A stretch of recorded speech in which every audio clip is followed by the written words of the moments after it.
గొప్ప పరిచర్య జరిగించినటువంటి అపోస్తలుడైన పౌలు ఏమన్నాడు? మంచి పోరాటం పోరాడి తిని, నా పరుగు కడముట్టించి తిని, నా విశ్వాసం కాపాడుకుంటుని, ఇక మీదట నా కొరకు నీతి కిరీటం ఉంచబడి ఉన్నది అన్నాడు. దేన్ని బట్టి నీతి కిరీటం? విశ్వాసాన్ని కాపాడుకున్నందున. అందుకే నేను చెప్తున్నాను, విశ్వాసాన్ని కాపాడుకోవడం ద్వారా మనం చాలా పొందుతాం. దాన్ని పోగొట్టుకోవడం ద్వారా, విశ్వాస విషయంలో బలహీనపడటం ద్వారా దేవునివి చాలా మనం నష్టపోతాం. అందుకే ఎక్కడైనా నువ్వు వీక్ అవ్వచ్చు, కానీ విశ్వాస విషయంలో మాత్రం నువ్వు వీక్ అవ్వడానికి వీల్లేదు. ఆత్మీయ జీవితంలో కొన్నిసార్లు తొట్టుపాట్లు ఎదురవుతాయి, కొన్ని శోధనలు ఎదురవుతాయి, కొన్ని విషయాల్లో మనం బలహీనపడతాం. ఆర్థికంగా బలహీనపడవచ్చు, ఆత్మీయంగా బలహీనపడవచ్చు, శారీరకంగా బలహీనపడవచ్చు, మానసికంగా బలహీనపడవచ్చు, ఆత్మీయంగా బలహీనపడవచ్చు. కానీ విశ్వాస విషయంలో బలహీనపడ్డామంటే అది కోలుకోలేని దెబ్బ. మిగిలిన వాటిలో ఎందులోనూ బలహీనపడ్డా ఒక్క విశ్వాసాన్ని ఆధారం చేసుకొని అన్నిట్లో నుంచి మళ్ళీ నిన్ను దేవుడు లేవనెత్తగలుగుతాడు. అర్థమైందా? దేన్ని ఆధారం చేసుకొని? విశ్వాసాన్ని ఆధారం చేసుకొని. కానీ విశ్వాస విషయంలో నువ్వు బలహీనపడితే మరి దేన్ని ఆధారం చేసుకొని నిన్ను మళ్ళీ లేవగొట్టాలి దేవుడు? అంటే విశ్వాసం అంత ప్రధానమైందన్నమాట. మన రక్షణకు ఆధారం విశ్వాసమే. యేసు ప్రభు శిలువ, ఆ శిలువనందు మన విశ్వాసం ఉంచాలి. యేసు ప్రభు అని నోటితో ఒప్పుకొని హృదయమందు విశ్వసించిన ఎడల అతడు రక్షింపబడును. అవునా? విశ్వాసము లేకుండా దేవునికి ఇష్టడై ఉండుట అసాధ్యము. కాబట్టి విశ్వాసము ద్వారా వారు గొప్ప కార్యములను జరిగించారు. విశ్వాసమును బట్టి మృతతుల్యమైన శారా గర్భము బిడ్డను కనుటకు శక్తి పొందింది. ఇలాగ అన్ని కార్యాలకు ఆధారం విశ్వాసం. ఎందుకో మనకు కొన్ని విషయాలు అర్థమయ్యేటట్టు ధ్యానించుకుందాం. ఇప్పుడు మనం ఒక ఆత్మీయ యుద్ధ రంగంలోకి ప్రవేశించాం. మనకు శత్రువు ఉన్నాడు. శత్రువు ఎవరో మీకు తెలుసు. పేరు చెప్పండి, వాడి పేరు. ఒకడా మనకు అనేక మంది ఉన్నారా? నాయకుడు వాడు, ఇక వాడి అనుచరగణం చాలామంది ఉన్నారు, దురాత్మలు. కాబట్టి మనం పోరాడుతున్నది ఒకరిద్దరితో కాదు, గుంపులతో మనం పోరాటానికి దిగాం. ఈ పోరాటానికి దిగిన మనకి నలువైపుల నుంచి దాడి జరిగిద్ది. ఏ వైపు నుంచి దాడి జరిగినా దాని నుంచి మనం తప్పించుకోవడానికి మనకు ప్రధానమైన ఆయుధం విశ్వాసమే. ఈ విశ్వాసం అనేది మనం కలిగి ఉండుట ద్వారా మనల్ని మనం రక్షించుకోగలుగుతాం, మనల్ని మనం ప్రొటెక్ట్ చేసుకోగలుగుతాం, భద్రపరచుకోగలుగుతాం. అంతేకాదు ఇతరులు కూడా మేలుకరంగా, దీవెనకరంగా, ఆశీర్వాదకరంగా మనం ఉండగలం. మనకు మేలు, మనకు భద్రత, ఇతరులకు కూడా భద్రత, ఇతరులకు కూడా దీవెన. ఈ రెండు మనకు జరగాలంటే మనకు విశ్వాసమే ప్రధానమైనది. దేవునికి స్తోత్రం కలుగునుగాక. పెద్దగా చెప్పండి. ఏది ప్రధానమైంది? విశ్వాసమే ప్రధానమైంది. ఒకవేళ ఈ విశ్వాస విషయంలో మనం బలహీనులమయ్యామంటే శత్రువుని మనం దన్నటం కాదు, పచ్చడయ్యేటట్టు వాడు మనల్ని కొడతాడు. ఈ సంగతి దేవునికి తెలుసు. కాబట్టి నువ్వు ఎక్కడన్నా ఏమరపాటు ఉండు, కానీ విశ్వాస విషయంలో నువ్వు ఏమరపాటుగా ఉన్నావంటే వాడి చేతిలో చిత్తుగా ఓడిపోతావు, తన్నులు తింటావు. కాబట్టి నువ్వు విశ్వాస విషయంలో ఎప్పుడు బలహీన పట్టాన్ని దేవుడు సహించలేడు. అది దేవునికి తీవ్రమైన విషయం. ఇశ్రాయేలు జనాంగం వాగ్దాన దేశంలోనికి ఎందుకు ప్రవేశించలేదు అంటే అవిశ్వాసాన్ని బట్టే. అంటే అవిశ్వాసాన్ని బట్టి మనం ఎన్ని విధాలైన నష్టాలు పొందుతామంటే, మొదటిది శత్రువు చేతిలో ఓడిపోతాం. రెండవది దేవుడు అనుగ్రహించినటువంటి వాగ్దానాన్ని స్వతంత్రించుకోలేము. మూడవది దేవుడు అనుగ్రహించే విశ్రాంతిని మనం కోల్పోతాము. మీరు చెప్పండి వరుసగా. మొట్టమొదటిది ఏంటి? శత్రువు చేతిలో దేన్ని బట్టి? విశ్వాసం లేమిని బట్టి. రెండవది దేవుని వాగ్దానాన్ని స్వతంత్రించుకోలేం. మూడవది దేవుడు అనుగ్రహించే విశ్రాంతిని కోల్పోయి అశాంతిలో, ఆవేదనలో, దుఃఖంలో బ్రతుకు తెల్లార్చుకుంటాం. ఇట్లాగా అవిశ్వాసాన్ని బట్టి, అంటే విశ్వాసం లేమిని బట్టి చాలా నష్టాలు మనకున్నాయి. అవి కూడా చిన్నవి కాదు, పెద్ద నష్టాలు. వీటన్నిటితో పాటు దేవుడు అనుగ్రహించేటువంటి మెప్పు, మహిమ, ఘనత, కిరీటం మొత్తం పోగొట్టుకుంటాం విశ్వాస విషయంలో బలహీనపడితే.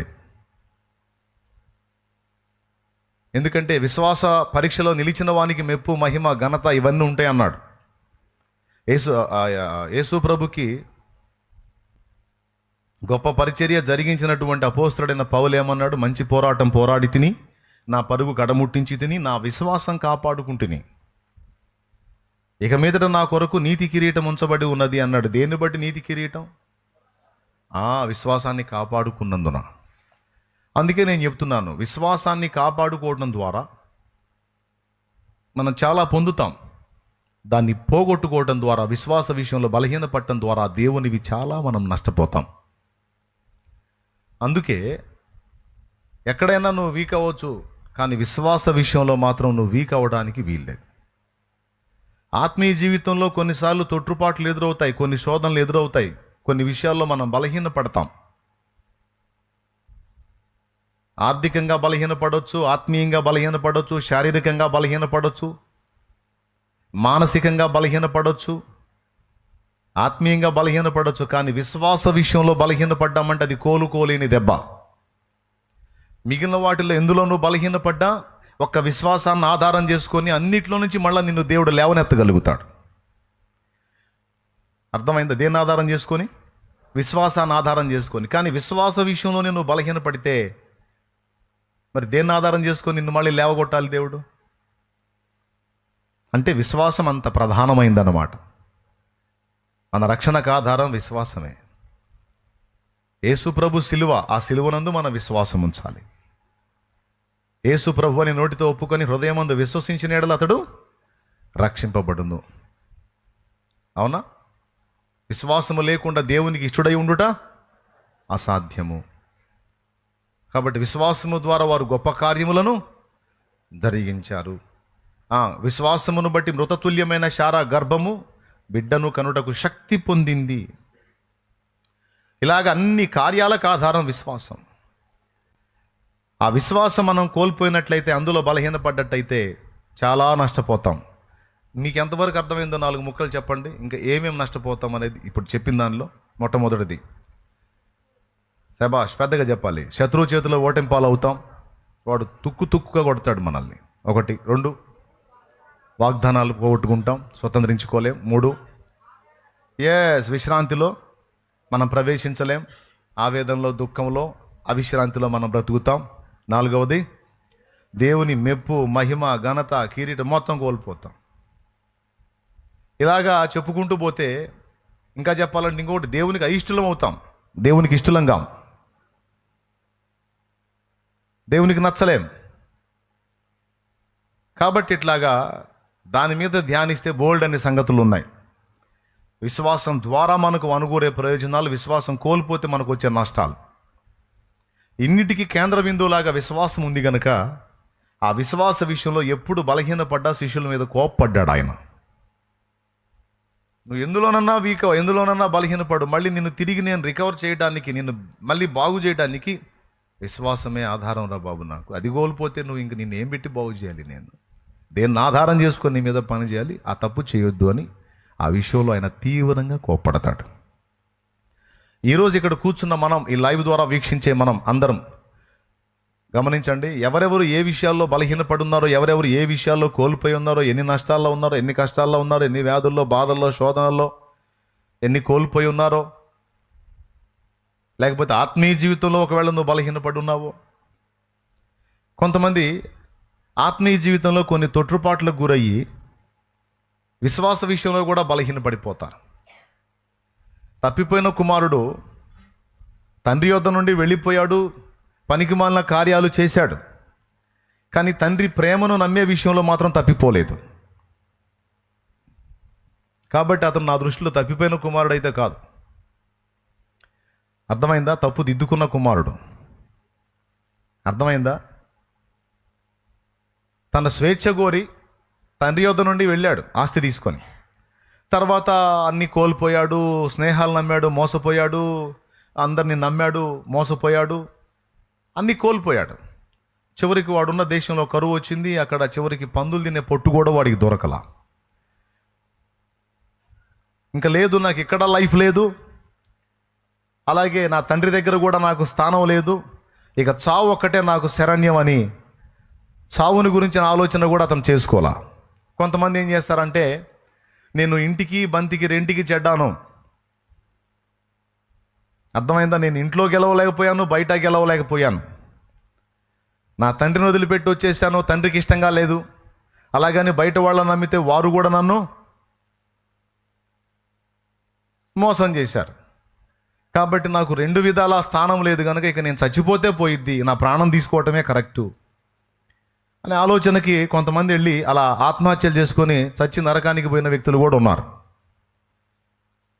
కానీ తప్పిపోయిన కుమారుడు అని మనం చెప్పుకుంటున్నటువంటి వ్యక్తి తండ్రి యొద్ద నుండి స్వేచ్ఛ కోరి వెళ్ళాడు, కానీ తండ్రి ఇంకా నన్ను ప్రేమిస్తాడు అనే విషయాన్ని నమ్మే విషయంలో మాత్రం తప్పిపోలా. తీసుకెళ్ళిన డబ్బులు పోగొట్టుకున్నాడు, ఫ్రెండ్స్ను కోల్పోయాడు, హెల్త్ కోల్పోయాడు, ఆకలి కడుపుకు ఆహారం కోల్పోయాడు, తన సౌందర్యాన్ని కోల్పోయాడు, మంచి వస్త్రాలు కోల్పోయాడు, టోటల్గా తనున్న స్థితి అంతా కోల్పోయాడు. అన్నీ కోల్పోయినా తండ్రి ఇంకా నన్ను ప్రేమిస్తున్నాడు, ఆయన నన్ను క్షమించి చేర్చుకుంటాడు, ఆయన మళ్ళీ నన్ను ఆదరిస్తాడు అని నమ్మే విషయంలో మాత్రం అతను తప్పిపోలా. ఆ ఒక్కదాన్ని అతడు కలిగి ఉన్నందుకు, దాన్ని ఆధారం చేసుకుని తండ్రి వద్దకు తిరిగి మళ్ళుకున్నందుకు అతడు కోల్పోయినవన్నీ కూడా ఒకే ఒక్క దినములో తిరిగి మొత్తం తండ్రి ఇచ్చాడు. తన తప్పును దిద్దుకున్నందుకు, తండ్రి మీద తిరుగుబాటు చేసి తండ్రిని తిరస్కరించి సొంత ఇష్టంగా ప్రవర్తించి తప్పు చేశాను, దానికి ఇన్ని నష్టాలు నేను అనుభవించాను,